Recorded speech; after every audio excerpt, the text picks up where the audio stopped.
Hi, I'm Michelle Chalfant, psychotherapist, holistic life coach, and human just like you, learning to navigate life's challenges. With over 25 years experience, I teach people how to get healthy using the adult chair model.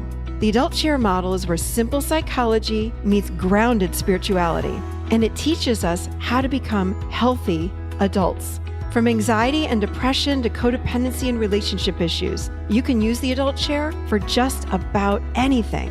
Each week, I share practical tips, tools, and advice from myself and a wide range of experts on how to get unstuck, how to live authentically, and how to truly love yourself, all while sitting in your adult chair. Welcome to the Adult Chair Podcast.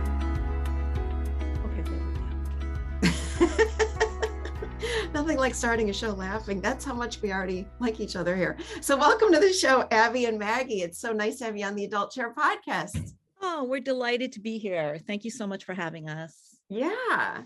So I was just talking with you guys about your anxiety sisters. And I said, are you really sisters? And you said, we are soul sisters. Love that.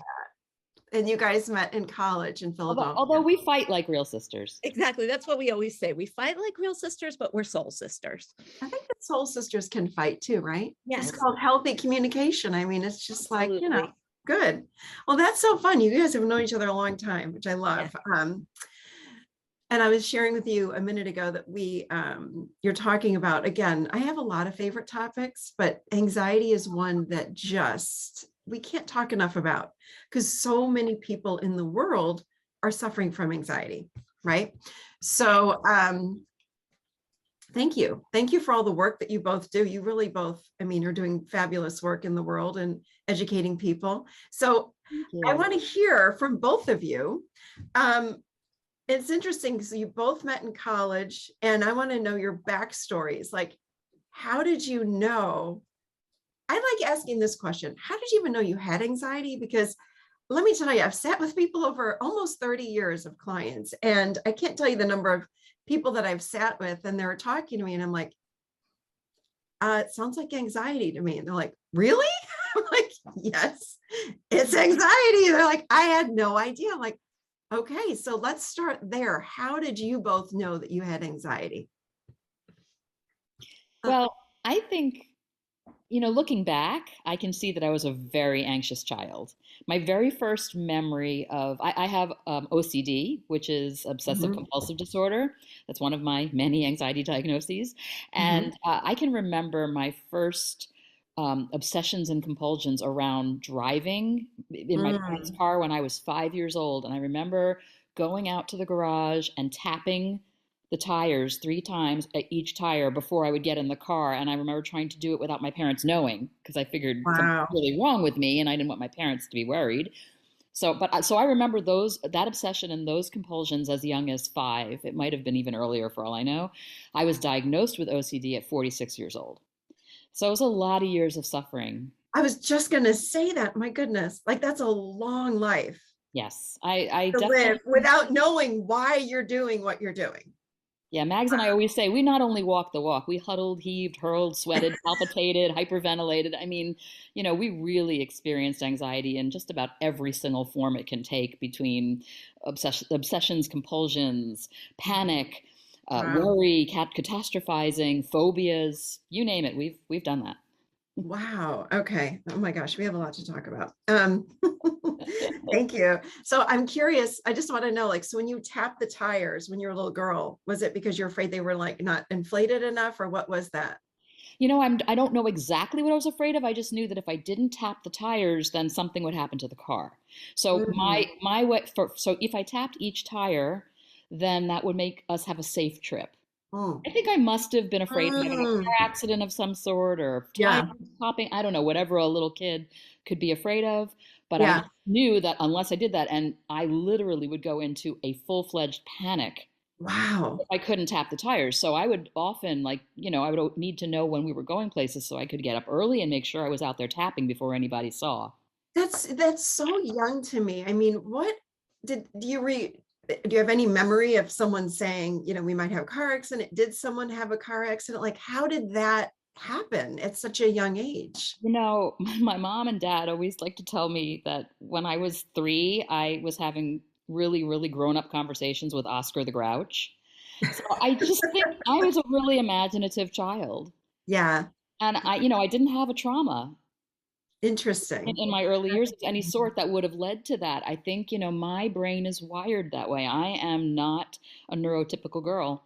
My Mhm. my amygdala is wonky, and I'm wired for obsessions and compulsions and Yeah, panic and anxiety yeah. and some depression. I've got a whole sprinkling of everything going on. Wow. So yeah. But you've overcome, and that's what we're going to talk about in a moment, which is so Yeah. exciting. Yeah. Also So, a child, Abby was also a child that was very advanced in so many ways.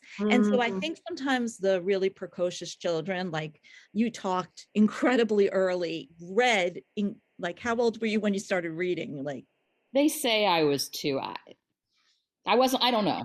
My that parents, yeah. could have my been parents it. say I was talking at 9 months old and I haven't stopped since. Um,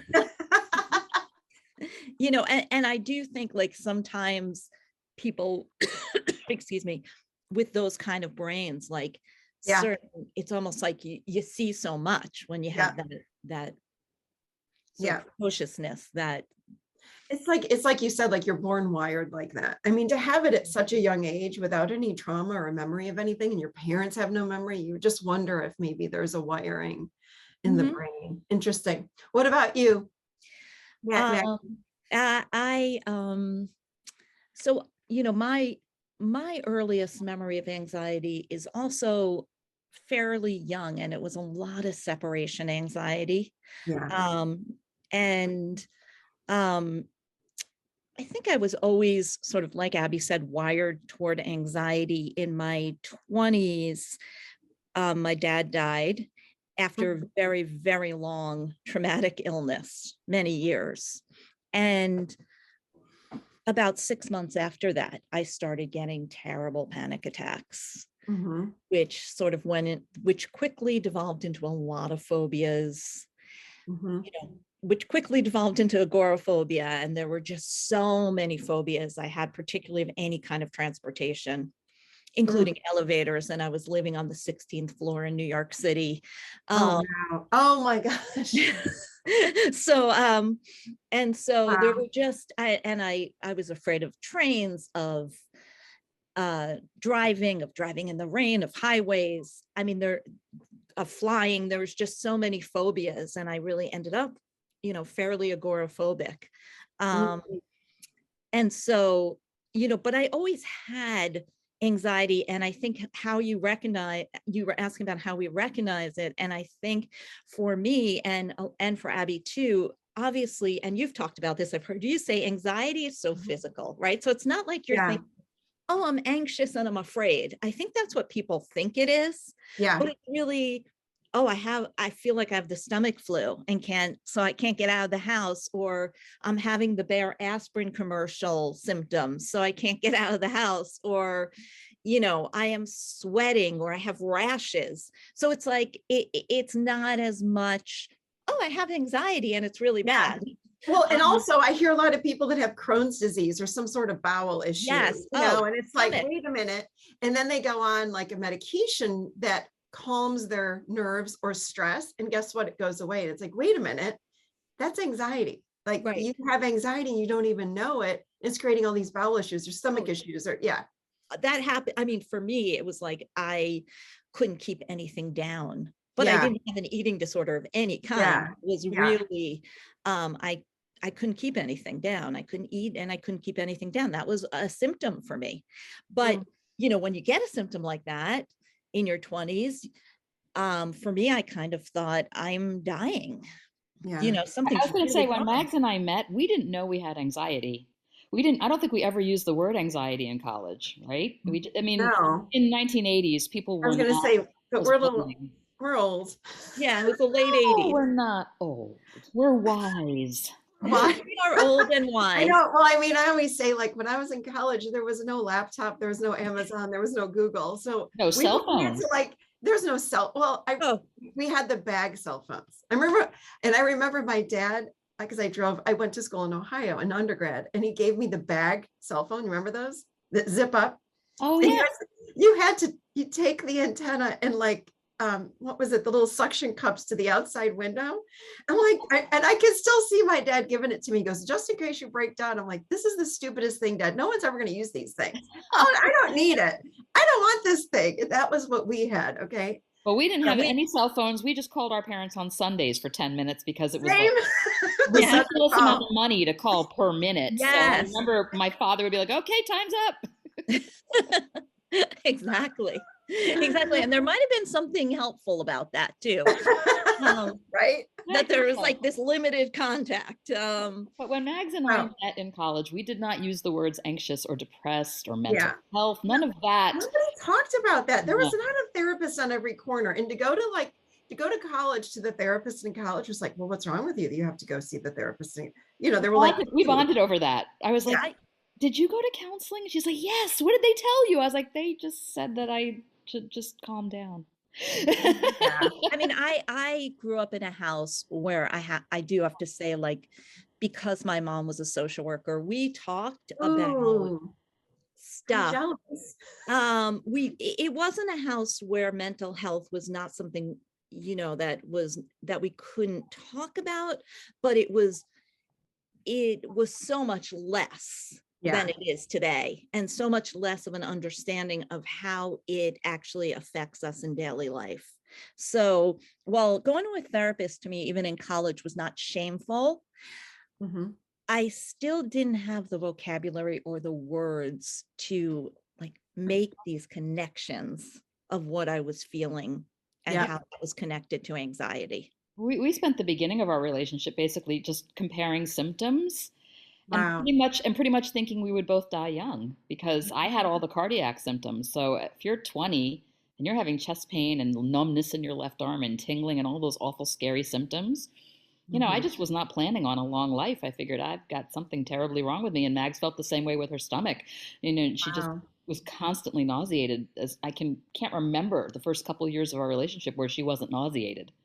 Wow. Yeah.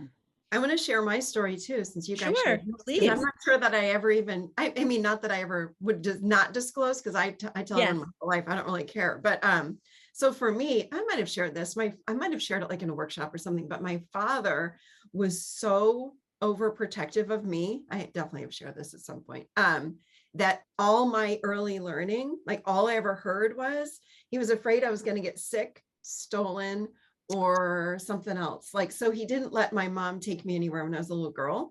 And there was so much fear in my household about my mom be like, I just want to take her to the farmer's market. She's 3 years old. She's cute. I want to take her to see everybody and the vegetables and the whatever. And my dad's like, absolutely not. I want to take her to the mall. Absolutely not. I want to take her here. Absolutely not. And he was always afraid I was going to get sick. So I was always bundled up in coats and blankets, like he was just worried about me, loved me to death, but so worried. So here I am, this little kid, and I start growing up. I was talking about separation anxiety, and I never thought about that with me, but I had that too, for sure.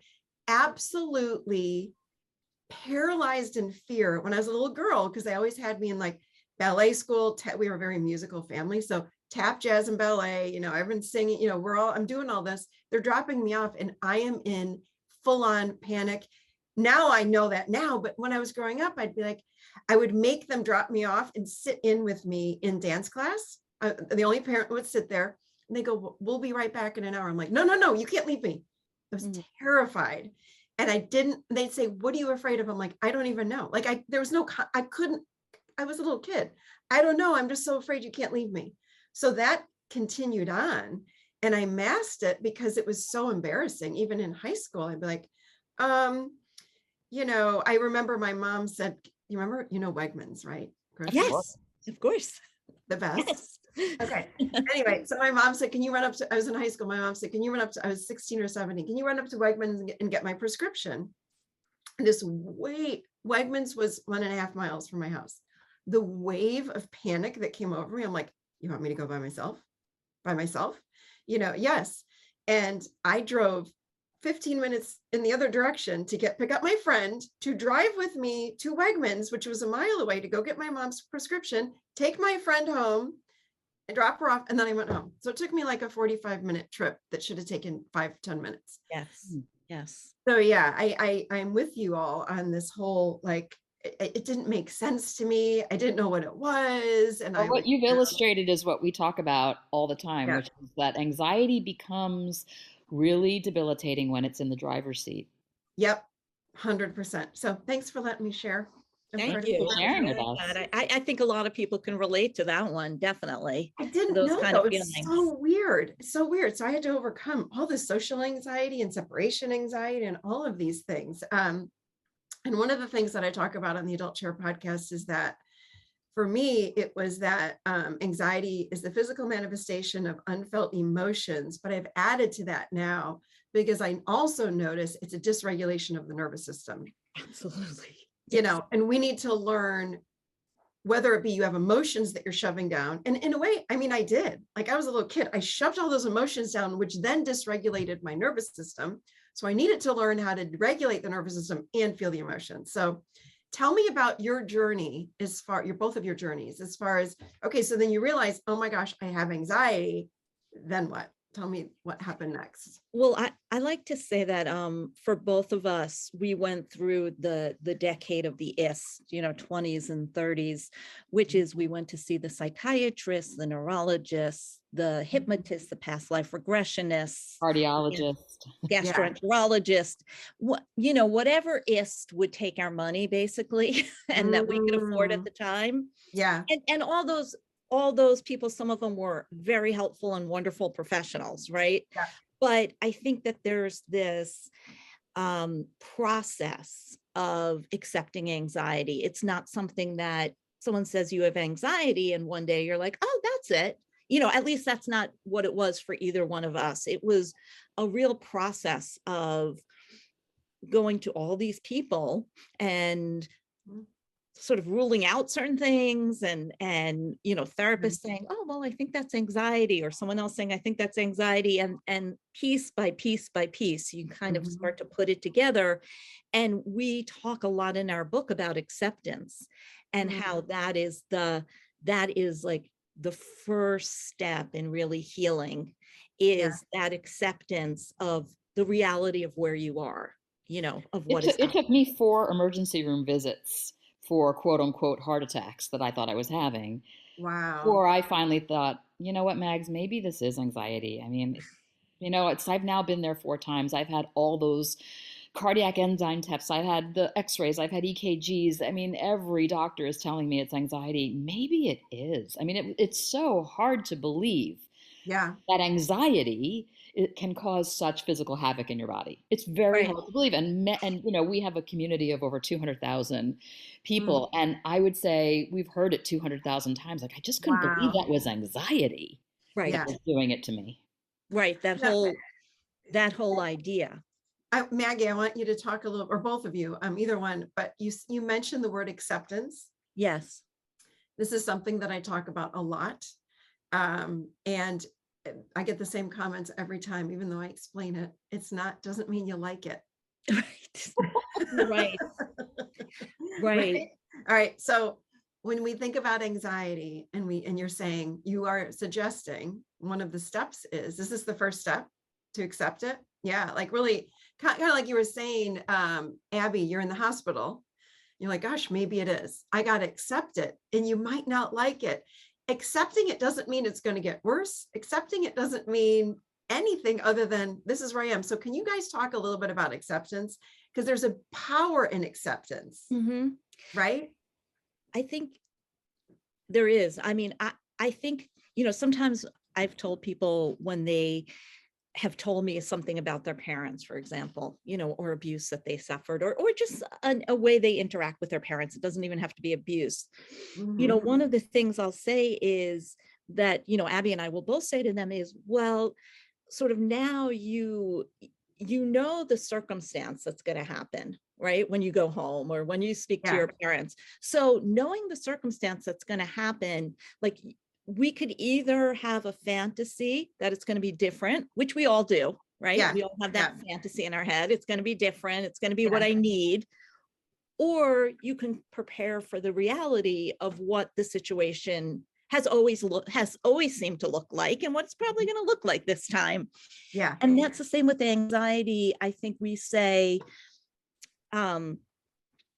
it's really preparing yourself for the reality of where you are at, for today. For today. I think people get afraid that if they accept it and they really own it, that this is where they are, that it's going to be here forever. But it's like the first step to actually walk out of it or to make your life better, right? Right. It's like it would be kind of like if you have strep throat, you could say to the doctor, no, I don't have strep throat. There's no way I have strep throat. I'm just going to go do all my regular activities and, right. And you're going to feel really horrendous. Or you could be like, all right, I have strep throat. I have to do what I have to do to get better from strep throat, whatever that is. It's kind of like with anything physical, we understand in quote unquote physical things. We have a broken leg, we need the cast, we need to rest the leg. Yeah. But I think people say to themselves, but that's temporary. And I'm going to get over that. I can accept I have strep throat or pink eye or broken leg, but I'll be over that in a few days. Where when you accept something bigger like this, I think people are just afraid. They think it's going to be forever, and it's not, right? Tell us. When you talked a little bit about that we overcame our anxiety, I would say that for me at least, and I know Mags feels this way too, I don't know that we necessarily overcame anxiety. I feel like our brand of happy is anxiously happy, that we've accepted that we're not neurotypical, that our brains are wired so that our amygdala are very trigger happy, and it's going to see threats in places where they may or may not actually exist. And so we're going to be prone to anxiety in our life. That's just the way we're wired. But understanding that and accepting that that's a condition that we live with, just like somebody might live with diabetes or somebody might live with a hammer toe. I mean, whatever your condition is, you accept that, oh, I can live with this. It's, it's not, what it isn't is a sentence of a bad life, right? Does it make it less stressful though? For me, because you've owned it, because you've accepted it, right? Yeah. And because when you're feeling a certain way, to be able to say, this is my anxiety, and then I have a decision that I can make, about how I'm going to manage that anxiety, right? So accepting is not saying like, my anxiety is telling me not to drive, so I'll never drive again. Accepting is saying like, oh, I know that this is something I struggle with. And so this is what I need to do so that I can have this agency in my life, that I can make the decisions. And that's sort of what acceptance, it just gives you a clear view, right? And it gives you power, like you said, Michelle, because if you know that, even like, I tell Mags, I wake up sometimes with really bad anxiety, but I just say out loud even, all right, fine, you're here, whatever, but you're not driving. So it's, in other words, I can have a day with anxiety in it, but I'm going to still have my day. In other words, I will choose what I do that day. And that's different from 20 years ago when I would wake up with the crippling anxiety and say, well, I can't do anything. Yeah, you're like a victim to it. So now it's empowering. I love that. Yes. So what was your way? So tell me, so the first step is acceptance. And what else? What if someone's listening to this going, oh my gosh, this is me. This is me. What would you say to them? What is the next step? I don't know if it's a linear model of step by step. I mean, I definitely think acceptance is the first place to start. Yeah. And Mags and I are very, we're very dedicated to connection. We believe that something that's really important to do if you are struggling with physical symptoms of anxiety, even if you're at the very beginning of your process where you don't really believe it's anxiety, but you're going to your ISS and they're telling you it's anxiety, that one of the next things you can do is start to connect with people who are also experiencing anxiety. And that's really why Mags and I created the Anxiety Sisterhood, because when we were in our 20s and we were struggling, we did two things. We were book people, so we went to the bookstore, and then we were social people, so we were looking for connection.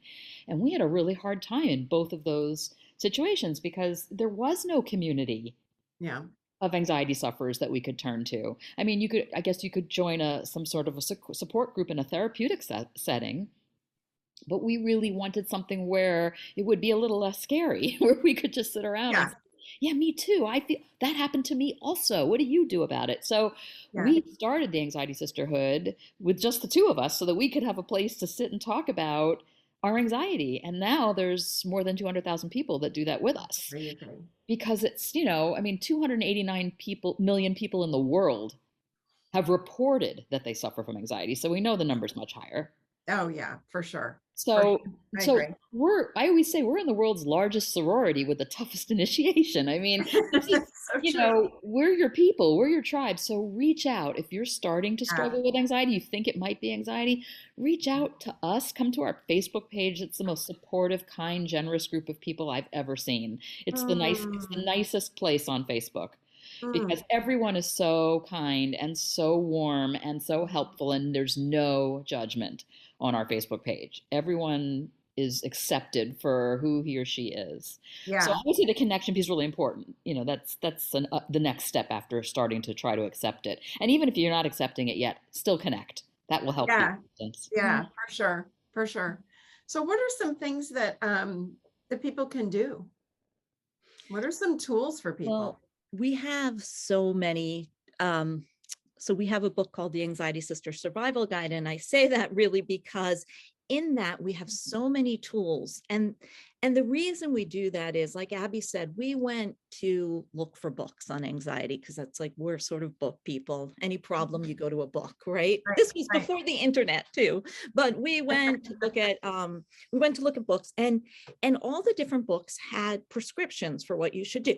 Take medication, don't take medication, no, do cognitive behavioral therapy, don't do acceptance, do an acceptance therapy, eat right, quote unquote, whatever that is, exercise. And, the books, literally, Abby looked at me once and said, I got to go outside and take a Xanax. I can't. I'm getting so scared. I'm getting panicky. And because the idea that there's one size fits all, many of us know that one size does not fit us sometimes on two separate days, but certainly one size does not fit all. Right. And so there's so many different things to do. And I think that one of the things you said before is something Abby and I really believe in, which is that anxiety is we know that it's it's going on in our brain. And we also know that our sensory system is really affected. Yeah. So a lot of our tools, and we can talk about a few specific ones, a lot of our tools have to do with with calming down our sensory system, as a way to signal to our brain that it's time to calm down. Yeah, that's interesting. You're reminding me, my husband wanted a Philly cheesesteak this weekend. So I said, well, find a place that I can go. I get a salad. So we went out and it was like a sports bar. And when I tell you, I was eating this lovely salad, and it wasn't that lovely, but it was okay, and I was eating the salad. It was at a sports bar. Not that he wanted to watch a game. He just liked the Philly cheesesteaks there. But I looked at him in the middle of this meal and I said, I am so anxious. I am literally, look at my hands. I am shaking. I can't stand it. There's like 1,000 TVs in this damn place. I don't even know what I'm eating.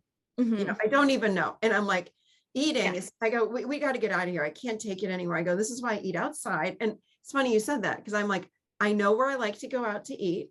It's got to be quiet. My nervous system needs that. Plus, I don't know if you talk a lot about being an empath, like I'm picking up on everything. It's like, I like quiet. I need the quiet. So I'm glad you said that. Anxiety sisters tend to be incredibly sensitive people. Yeah, we're very sensitive, but we need to. But I mean, sensory sensitive. In other words, yeah. Because we're too much. I don't like the bright lights. I don't like too much noise. Like all of that. It's like, And it makes sense, right? Because if our brains are on high alert because it thinks we're in danger, then of course our senses are going to be heightened. Evolutionarily, your senses got heightened so you didn't get attacked unaware. Right. So that's why the lights are too bright. The sounds it's like, why certain tactile sensations may bother us all of a sudden. We might get itchy or hives, or I develop a super sniffer and I start to smell things no one should ever smell. Same. It's like bionic sense of smell. I'm like, well, how does no one else smell this? Abby too. Abby too. But that's the brain again. Yeah. That's the part of the brain. So I think it's important, of course, to know like what's okay with you and own it. Don't be embarrassed by it. I said to my husband, I'm never come back here with you again. This was awful. I will not do sports bar again. He's like, I'm so sorry. But give us some, you just talked about, give us just for people listening, like, what can I do? I'm sitting here listening to this, about ready to jump out of my skin. Give us anything. Just give us a few things. Yeah. One of our favorite things. Now, Mag said we have a whole arsenal of techniques because sometimes breathing works on Monday, but then on Tuesday it doesn't, and you get more panicky. So we really believe, and you have to have an arsenal of techniques. But one of our favorites, one of our signature techniques that we've done so many workshops on, and we've talked to people about, is called we believe in carrying a spin kit. Oh. And so we call it a spin kit. A spin kit is our term for a first aid kit for anxiety. And the reason we call it a spin kit is because, in terms of language, the way we talk about things often frames how we respond to it. Yeah. So, for instance, when our brains hear the word panic, it thinks it's a command. So we try to reframe panic into a more metaphorical version. We like to say it's like spinning, anxiety, right? And it feels like that. Yeah. And that's why we call our podcast the spin cycle, because anyone who's had a panic attack knows it feels like you've been in your washing machine on the spin cycle. Yep. Right? You're completely drenched, your heart is racing, and you think you're going to die. So we call it spinning. And we believe in carrying a spin kit. Just like if you have an allergy, you might carry an EpiPen. So if you have anxiety, you would carry with you a spin kit. And our spin kits, everyone's is going to have a different spin kit because different things soothe different people. But our spin kits basically have three components. They have things to distract you during your spinning, because you can't fight it. If we start to fight the panic or the anxiety, if we start to say, oh, I'm going to put all my energy into stopping it, guess what happens? It gets worse. Yeah. Right. What we pay attention to grows. So that's why it starts with noticing a small symptom, and then you have a niggle in your head. What is that? I wonder if could that be bad? And then because we're paying attention to that symptom, it gets worse. And then we're like, oh my God, it's bad, it's bad. And that's how the panic loop goes. So we can't fight it. So we want to be distracted during it. And everybody has a different type of distraction. For instance, I like a fidget spinner. I have all different types of those. I also carry pictures of my cats, which tend to soothe me when I look at their faces. Mags always carries crochet or needlework of some sort, because that keeps her hands engaged, and it's just enough of an activity. She doesn't have to concentrate too hard, but it can keep her busy during the spinning episode. And then the second thing you want in your spin kit is something to soothe your senses. So that could be, could be noise canceling headphones. If things are feeling really loud, could be what do you call that? An eye. Oh, the eye shade. The eye. The eye. Yeah, the thing you put on your eye. The eye shades. I sleep with them every night too. The eye thing. The eye shade. Yeah. It's a kind of heavy or whatever, but like mine has lavender smell in it. So you put some essential oils, and some of them have the beanbag. You're saying eye pillow. Yes. Eye pillow. It's an eye pillow. Eye pillow. Yes. It's like I still remember SAT words like recalcitrant, but I can't remember the name of the place that I stood and got wet this morning when I did my hair. But it's like, this is what happens when you get to middle age. But anyway, so soothers for your senses. Maybe it's a strong mint to kind of distract you and ground you and occupy your sense of taste, or a smell like lavender. And then the last thing that you want in your spin kit is some kind of symptom relief. So for Mags, who tends to be a stomach sister, she might carry Tums or Gas X or something to soothe her stomach, or Pepto. Whereas since I get sort of the cardiac symptoms, I might pop part of a Xanax or some kind of sedative. Or if somebody gets headaches or migraines, they might take a medication for that. Whatever soothes you, whatever heals your symptom, even if it's chamomile tea or ginger tea if you have stomach upset. It doesn't have to be a medication, but so people can put a Ziploc bag or one of those makeup kits, whatever works for you, just something you can carry. Love that. And you just throw in a bunch of stuff that's going to be ready for you when you start to spin. And now here's the best part of a spin kit. See, if you're carrying a spin kit, what you're really saying is, I'm ready for you. So anxiety can no longer sneak up on you. Ooh, And when it can't sneak up on you, it takes away 2/3 of its power. So people have said to us, I started carrying a spin kit and I noticed that my panic attacks weren't as strong. Well, yes, because a lot of what makes the panic worse is when we think, why is this happening? Why is this happening? But if you're carrying a spin kit with you, what you're saying is, yeah, it's going to happen. I have anxiety, so I'm going to get these things. Yeah. Part of that acceptance piece. Yes. Love that. And it's very customized because you're absolutely right. No two people have the same exact anxiety and panic. Nobody does. Yes, if Maggie had pictures of my cats in her spin kit, she would panic. Yes. I'm afraid of her cats. So that would not, they make me panic. So that would not be helpful. Oh, I love that. So what's the difference between anxiety and a panic attack? Well, how do you sisters define a panic attack? Well, a panic is one of the many subsets of anxiety that you can have. So there's ways a lot of us are anxious without ever panicking. Not me, but many people are. So, a panic attack is usually that very extreme, and it's feeling, and it's very physically, it's like sort of very, very physical, as we've been talking about. And there's also some emotional pieces to it, whether it's like obsessively thinking, which is sometimes like, I'm going to die, I'm going to die, I'm going to die, what's happening to me. Yeah.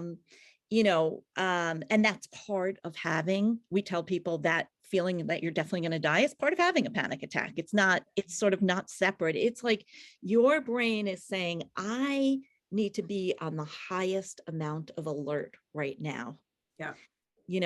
I am in fight, flight, or freeze, and I need to, nothing is going to distract me from this, because your brain is actually trying to keep yourself safe.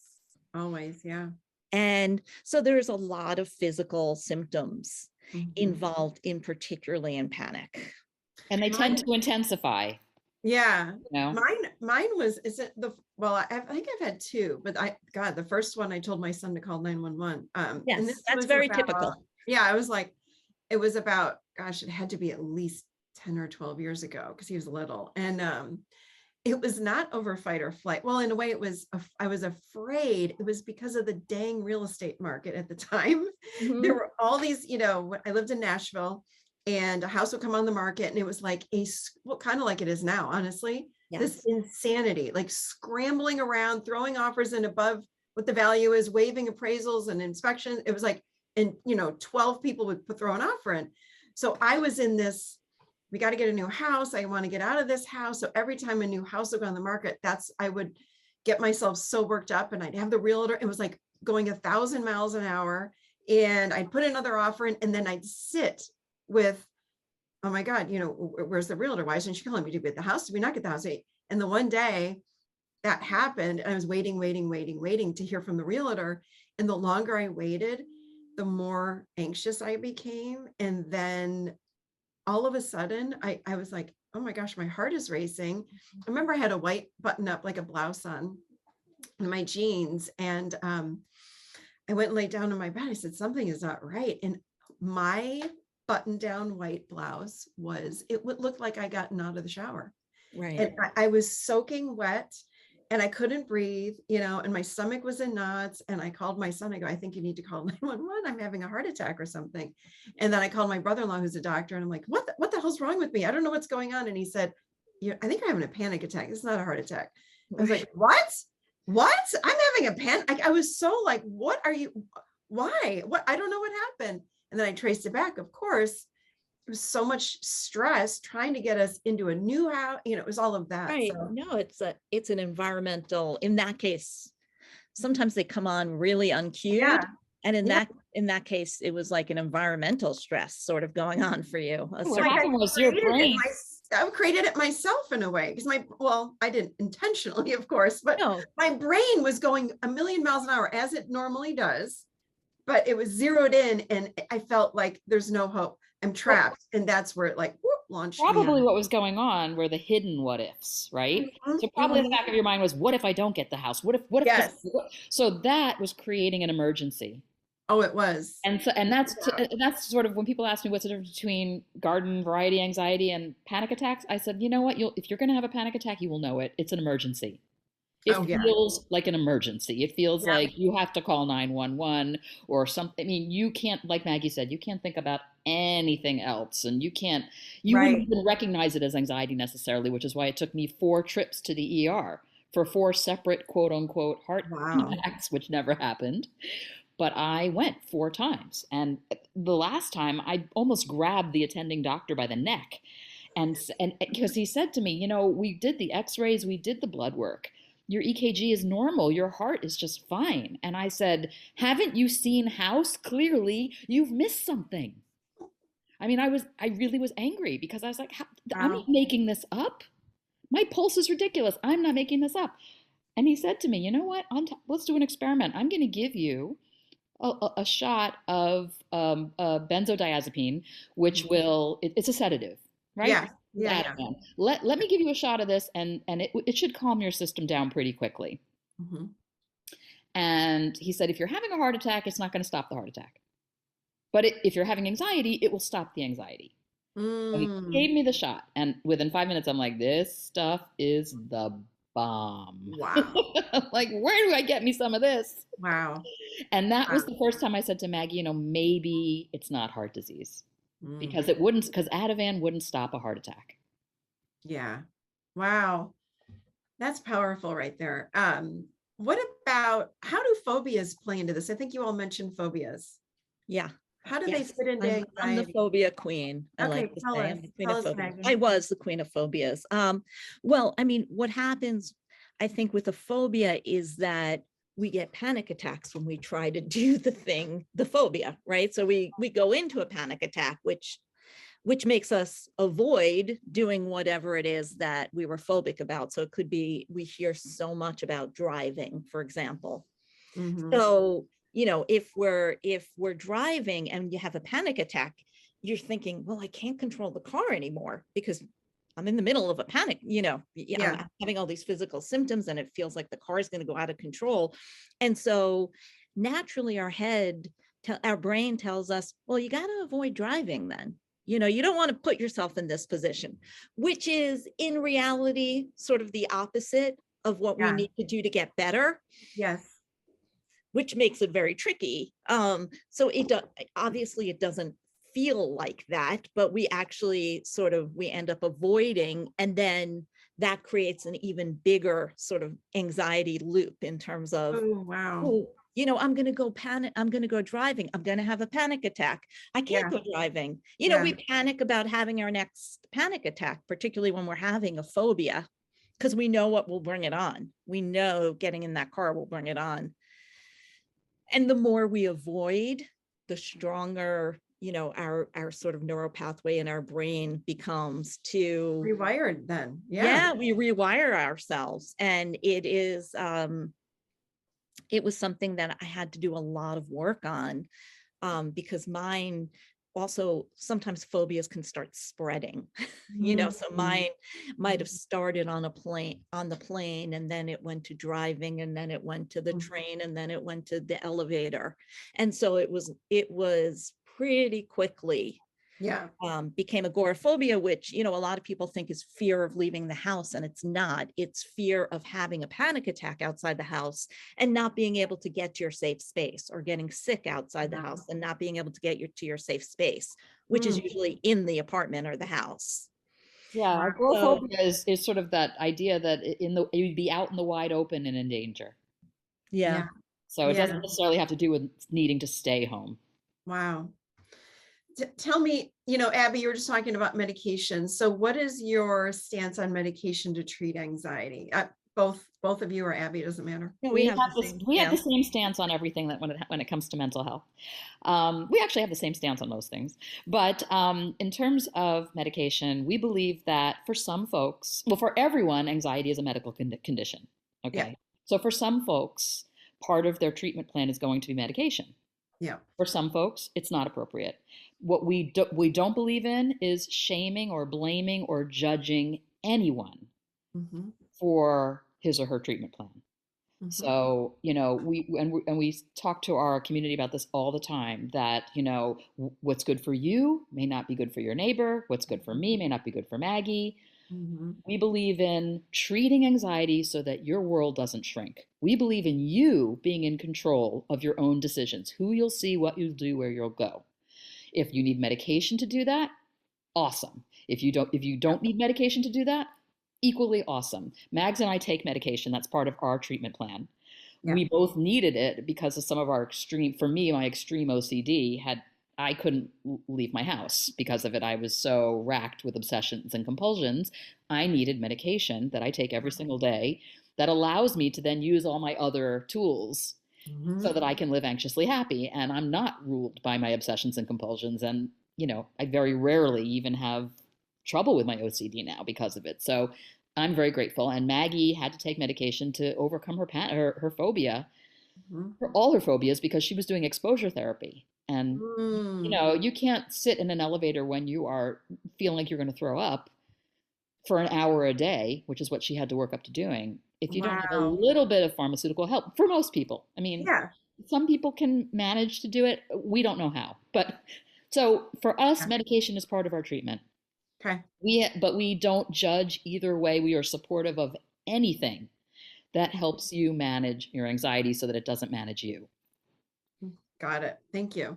And we just say with medication, we have a whole list of questions to ask. So when you go in there, you have the right to, we have a lot of questions for you to ask. You need to come out knowing like what you're taking and why.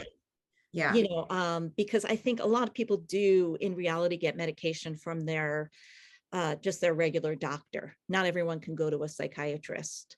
And even if you go to a psychiatrist, you may not have a good one. They're hard to find.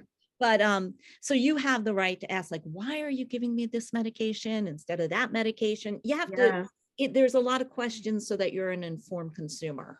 Yes, I agree. I remember when my son was in high school and I brought him into the internist for his physical and we started talking. They had him do the ADHD questionnaire thing. Yeah. And they said, she said, yeah, he's got ADHD. We're going to put him on Focalin, I think it was called. And okay. So he went on it.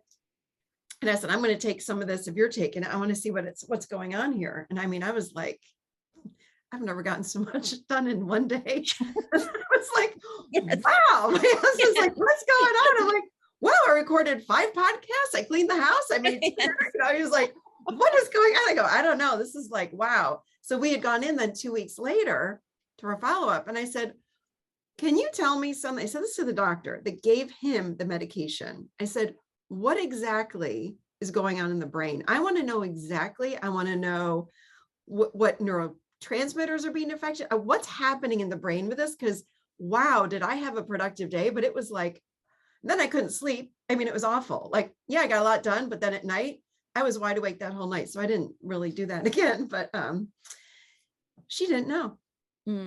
I was so upset. I was like, you're giving my child medication. You don't know which like you don't. Michelle, we hear that so often. It's like our healthcare system. Our healthcare system is scary. I'm just saying. Yes. Let me say it another way. It can be scary. There's some phenomenal doctors. There's some phenomenal nurses out there. There's some phenomenal people that work in healthcare. But if I have not, in my family, if we weren't advocates for people that we have in our family that have been in the hospital, I don't know. And a couple of them did die, and it was horrifying what we saw and witnessed. I was like, this is scary. We really believe that everyone needs to learn how to be their own medical advocate. Absolutely. And we actually run workshops teaching people how to do that. Yeah, like you need to ask questions. You don't listen to what doctors or nurses or whomever are saying. And we tell people if they won't answer your questions, then you move on and find someone who will.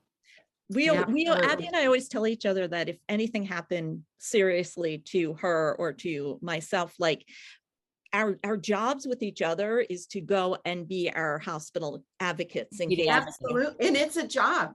It's a full-time job. You've got to stay on top of what the heck is going on. I mean, this is a whole other topic. Yes, I could go on and on and on for like 2 hours with stories. But for our anxiety sisters and brothers out there, if you're considering medication, then there's a list of questions for your prescriber in our book. And they're really worth asking because bring a checklist. And, I've walked in and said to a psychiatrist, I've held up the checklist and said, we're going to go through this. Good for you. Yeah. We have to be educated and empowered. So remember that your doctors work for you. They do. We're paying a lot of money. They need to know what they're doing, and we need to ask the right questions to make sure that they know what they're doing for us. All right. Thank you. Ladies, this was phenomenal. Thank you for all of your wisdom. And there's so much going on with your groups and your book. And tell us, where would people find you? They can find us on our website, www.anxietysisters.com. They can find us on Facebook. We have a really active and engaged Facebook page, which Mags and I moderate 24/7. So it's a really safe, wonderful place to be. We have a Tuesday night book group that's free. On Tuesday nights at 7 o'clock, although we're not doing one this week, but Tuesday night, 7 o'clock, come join us on Facebook Live, and we talk about a chapter of the book, and we give out some new information. And last week we talked about medication and gave out the questions for the prescriber. We have a podcast every month, The Spin Cycle, which you can find on Amazon, Spotify, Google, anywhere you get your podcasts. And if you send us an email at absandmags@anxietysisters.com, I promise we respond to every email we get. Wow. Thank you. It takes a few days, but we do. You can PM us on Facebook and we also have Instagram. We are on Twitter, but only marginally. So don't contact us. We're not really on Twitter. Yeah, don't do it on Twitter, even though we have an account. I always say to people, Twitter's not our milieu. Yeah. I love that. I love it. Well, thanks so much for being here, and thanks for all your work. I'm glad to have you on our planet, helping so many people with anxiety. Oh, thank you. Thank you for the work you do. Thank you.